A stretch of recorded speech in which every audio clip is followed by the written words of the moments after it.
Hello दोस्तों, नमस्ते। हमारे चैनल में आप सभी का स्वागत है। तो दोस्तों, आज मैं सरिता मैडम के घर गई थी। हमारे बाजू वाले भैया ने वीडियो बनाया था उस दिन मारपीट का दोस्तों, तो वो वीडियो आज भेजी भैया सरिता मैडम को। विनोद भैया ने देखा और लोग वीडियो भी डाले काजल का।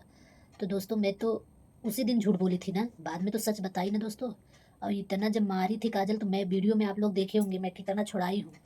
मैं काजल को बहुत उल्टा पुल्टा बोली हूँ दोस्तों, कि काजल तू हाथ नहीं लगा सकती, सलोनी तेरे से बड़ी है। मगर मेरा बात कोई नहीं मानेगा दोस्तों, क्योंकि मैं सलोनी की साइड थी। सलोनी का बुरा क्यों चाहूँगी दोस्तों? मैं तो हर वक्त सलोनी की साइड थी ना, तो क्यों काजल की साइड लूँगी? मगर सलोनी मेरे पे भरोसा नहीं की दोस्तों। सलोनी को तो ये समझना चाहिए कंटी नहीं बता रही हैं तो कोई बात ज़रूर होगी, इसके लिए नहीं बता रही हैं। तो दोस्तों, मगर सलोनी मेरे पे विश्वास नहीं की। बोल रही आंटी आप बदल गए हो, आप उनके साइड हो गए हो। दोस्तों, मेरे लिए तो दोनों उतने ही हैं, जैसे सलोनी है वैसे काजल है। काजल को हम लोग बुरा क्यों बोलते हैं? क्योंकि भाई किसी की ज़िंदगी में आग लगाने के लिए आई थी, इसके लिए। जब भी उसका भी हालत देखे दोस्तों, एक औरत तो मैं भी हूँ, एक औरत मैं भी हूँ दोस्तों। तो मैं कैसे भूल जाऊँ कि वो भी एक औरत ही है, किसी की वो भी बेटी है दोस्तों। वो प्रेग्नेंट थी और उसको सरिता मैडम सलोनी कोई नहीं मान रहा था। जब ही राज बोला मारने के लिए, तब वो मारी थी दोस्तों। तो मुझे कितना बुरा लगा जब वो सलोनी को मारी, मुझे बहुत बुरा लगा दोस्तों। मगर मैंने काजल को बहुत डांटा, बहुत बोला, मगर काजल काजल नहीं मानी दोस्तों। अगर दो तीन लोग लड़ाई करेंगे तो एक आदमी छुड़ा पाएगा? आप लोग सही सही बताना कमेंट में। एक अकेला आदमी कैसे तीन तीन लोगों को छुड़ाएगा? आप ही लोग बताइए। इतना झगड़ा वो लोग किए थे दोस्तों, तो उसमें मेरी क्या गलती थी? यही ना कि काजल गंगा जल उठा ली, मैं सच नहीं बताई। क्योंकि दोस्तों मुझे लगा कि अगर बता देंगे तो काजल को ये लोग घर से निकाल देंगे। वो प्रेग्नेंट है, मैं भी तो एक औरत हूँ, उसका दर्द मुझे देखा नहीं गया दोस्तों। थोड़े टाइम के लिए मैं सलोनी को भूल गई, मगर ये भी तो नहीं हुआ कि मैं सलोनी को भाग गई छोड़ के घर। तो हम लोग आधे रास्ते गए लेने के लिए दोस्तों, मगर सलोनी मानी नहीं, लौटाने गए थे हम। आप वीडियो में देख सकोगे सब लोग।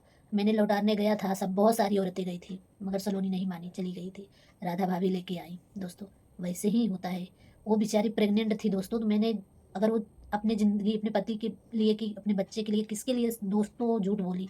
मुझे ये तो नहीं पता था उसके दिल में क्या चल रहा है, क्या करने वाली थी, क्यों ऐसे कसम झूठी खा ली। ये तो मुझे नहीं पता था ना। मैं इंसानियत के नाते ही दोस्तों उसको मैंने नहीं बताया कि जाने दो, अगर बता दूंगी तो विनोद भैया ने बोला है पहले ही घर से निकाल देंगे। तो प्रेग्नेंट है, कहाँ जाएगी अजनबी शहर में? वो भी रात को कहाँ जाएगी दोस्तों? मेरी यही गलती है ना दोस्तों, कि सलोनी से अब कभी गलती नहीं होगी, कि काजल से कभी नहीं होगी। सब लोग अच्छे से हंस खेल रहे हैं, पूरे परिवार, सब सलोनी ने माफ़ कर दिया। सलोनी ही अगर दोस्तों चाह रही है ना कि काजल रहे, वहाँ उस घर में काजल रहे, तो दोस्तों हम आप कुछ नहीं कर पाएंगे। सलोनी जब चाह रही है ना, तो हम लोग कुछ नहीं कर पाएंगे दोस्तों। काजल का हम लोग नहीं कुछ कर पाएंगे, भगा नहीं सकते हैं काजल को। तो दोस्तों, मुझे इसी बात का डर था कि अगर हमने सच बता दिया तो विनोद भैया ने काजल को घर से निकाल देंगे, मगर हमें ही बुरा बना दिए सब लोग मिलके दोस्तों। मेरी यही गलती थी। फिर दूसरे दिन जब भैया ने बोले, मेरे पड़ोसी जाके वहाँ बोल दिए कि नहीं काजल मारे थे सलोनी को, और आज जो सबूत लेके गए दे दिए वीडियो बना के दोस्तों, तब भी मैं मान रही थी हाँ मारी है काजल दूसरे दिन। और आज भी मान रही हूँ कि हाँ मारी थी। मगर वही मैं नानी से पूछी कि नानी अच्छा बताइए आप ही, 3 दिन 3 आदमी लड़ेंगे तो एक आदमी अकेला कैसे छुड़ाएगा 3-3 आदमी के? आप ही बताइए। ऐसे लड़ रहे थे जैसे एकदम गुड़ चिवटा हो गए थे दोस्तों, कैसे मैं अकेली छुड़ाती? मेरा भी तबीयत नहीं सही है दोस्तों, मुझे भी बड़ा सर्जरी है। मैं अभी लड़ाई में जाओगे तो कहीं लग गया, कुछ हो गया, कौन देखेगा दोस्तों? हमारा घर कौन चलाएगा? कोई नहीं। इसके लिए मैं भी उतना नहीं लड़ पाई उन लोग से। फिर भी सरिता मैडम बहुत गलत कर रही हैं दोस्तों, माफ़ मुझे नहीं कर रही हैं। मेरी इतनी सी गलती नहीं माफ़ कर रही हैं दोस्तों अपनी बहू को। अब तुम्हारी बहू से गलती नहीं होगा भाभी? होगा, सबसे होता है। इंसान से ही गलती होता है, दूसरों से नहीं। उनकी माँ खुद ही बोल रही हैं कि सबसे गलती होता है, माफ़ कर दो, माफ़ कर दो। मगर भाभी नहीं माफ़ कर रही हैं दोस्तों। मुझे बहुत बुरा लगा। मुझे इतना बुरा लग रहा है कि पूछिए मत, कि इतनी सी गलती के लिए भाभी मुझे इतना सज़ा दे रही हैं, माफ़ नहीं कर रही हैं। मैंने क्या गलती है दोस्तों? मैंने उनका ही घर बचाने के लिए नहीं बोला ना, उनके घर में उनके घर का झगड़ा बचाने के लिए नहीं बोला ना। यही गलती है मेरी ना। मगर नहीं दोस्तों, कोई नहीं मेरा दर्द समझेगा। कितने बार सलोनी मारी है काजल को, काजल ने मारा है सलोनी को, क्या नहीं हुआ है दोस्तों? मगर कोई नहीं समझेगा मेरा दर्द। यहाँ तक कि सलोनी समझ रही है, मगर सलोनी समझना नहीं चाह रही है दोस्तों।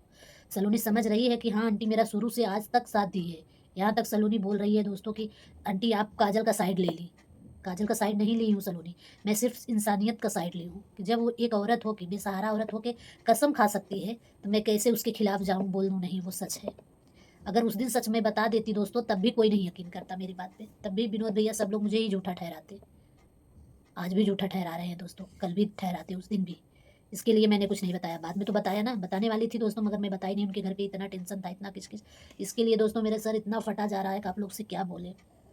मैंने सुबह ब्लॉग नहीं डाला दोस्तों इसके लिए। मैं डायरेक्ट जाऊँगी भाभी के पास, उनसे ही माफ़ी माँगूँगी कि भाई इतनी सी गलती के लिए आप क्यों नहीं माफ़ कर रही हो? अब तो तुम्हारी बहू दोनों खुश हैं, दोनों बहू माफ़ कर दी हैं, दोनों बहू साथ में हैं। क्या मैं ही आपके दिख रही हूँ? क्या दुश्मनी है मेरी भाभी आपसे? क्यों ऐसा मेरे साथ कर रही हो? क्या दुश्मनी है बताइए? तो दोस्तों मैं ज़्यादा बड़ा ब्लॉग नहीं बनाऊँगी, मेरा मूड ऐसा सर फटा जा रहा है रो-रो के दोस्तों, मैं कुछ बोल ही नहीं सकती हूँ। मेरा दिमाग बहुत डिस्टर्ब है कि साला इतनी सी सच, मैंने उनका भला करने का चाहा कि उनके घर में किच-किच ना हो, मगर मैं ही बुरी बन गई दोस्तों। चलो ठीक है, कोई बात नहीं दोस्तों।